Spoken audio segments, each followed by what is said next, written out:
Good evening, YouTube. Welcome back to Paisano's Music and Vinyl Talk. I am your host, Paisano. As you can see, my co-host chair, which isn't really front and center, is taken up by a book and not John Viev. John Viev is not with us this evening. She is otherwise engaged.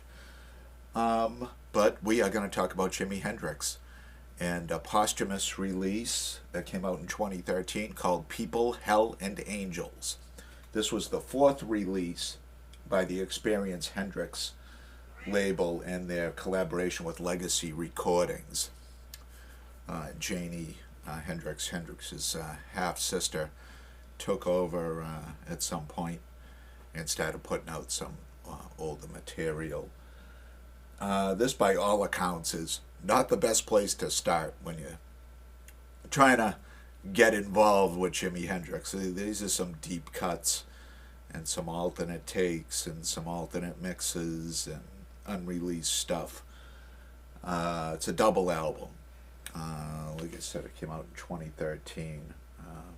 Eddie Kramer did some mixing on this, both back in the day and currently, right before the album came out. There's a variety of musicians heard on this.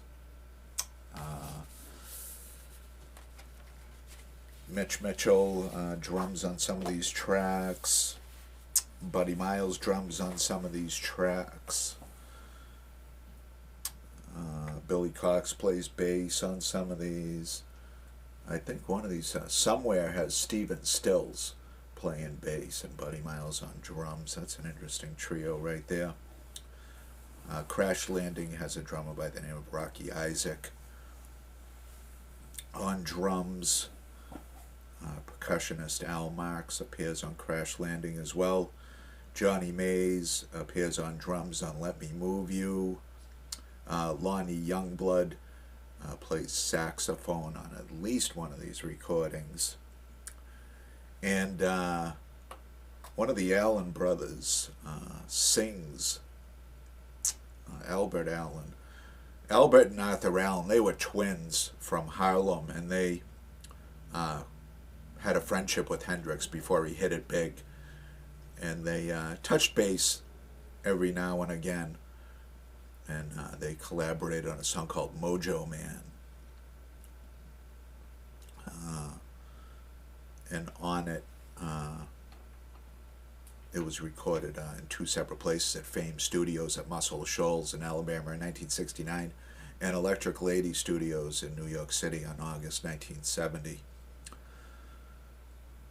Eddie Kramer had a big hand in that one. But yeah, it's very interesting. There's a cat running around down here. There's at least one instrumental. I think there's two instrumentals total. There's a booklet that comes with it, and on the front you can see Jimi playing to a mixed audience. You see some military people there. You see some suits there. You see some, quite possibly some fans there. That was definitely a mixed crowd. And on the back you see him appearing at a concert with no doubt everyone there was there to see the man himself.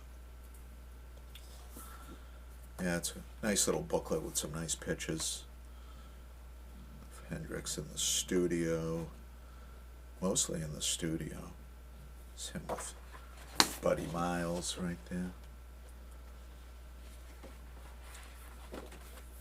But, yeah, I bought it, I would say maybe in 20... Yeah, I probably got it very shortly after it came out. Probably read about it in Rolling Stone. I was all over any new Hendrix that came out. And especially on vinyl. I was all over it. This got to number 2. This probably debuted at number 2 on the Billboard 200 albums. I doubt it was there for more than a week. Only because it was, I don't think Hendrix would chart nowadays if it came out. I don't know. I don't even know if they have those charts anymore. There's not much radio. Everything is streaming now. The record industry has totally changed. over the years. Not what it used to be.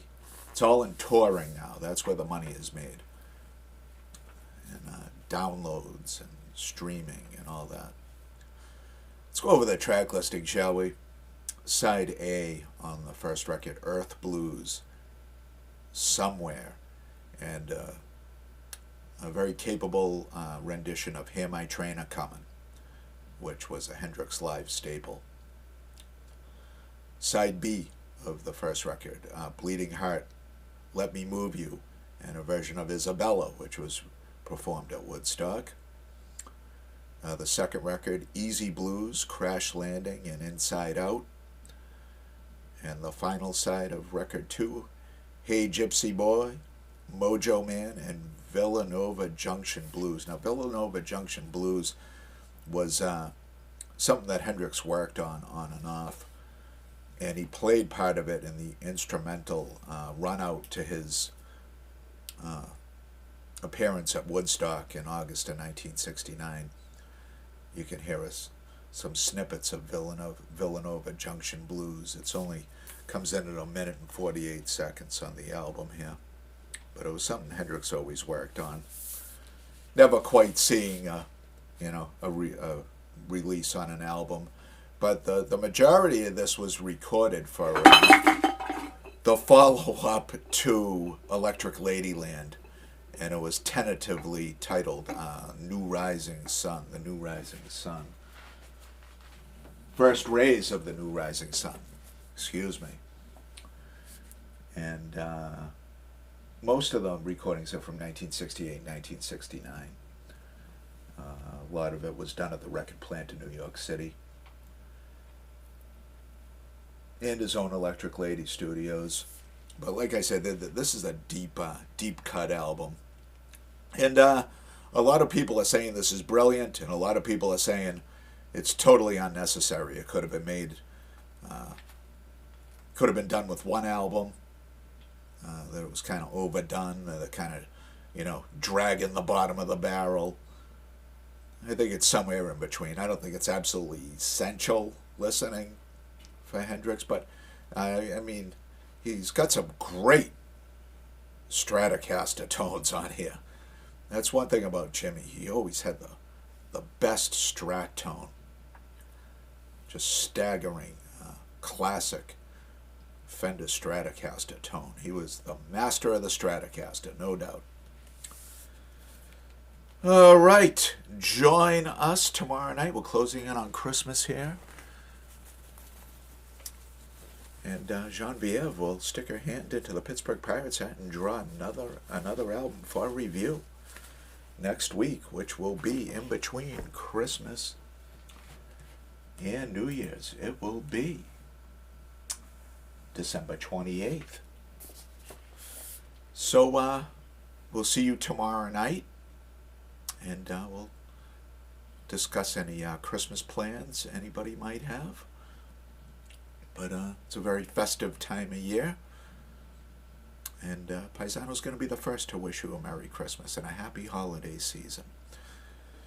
And I'm sure we'll do it again tomorrow night, but who cares, right?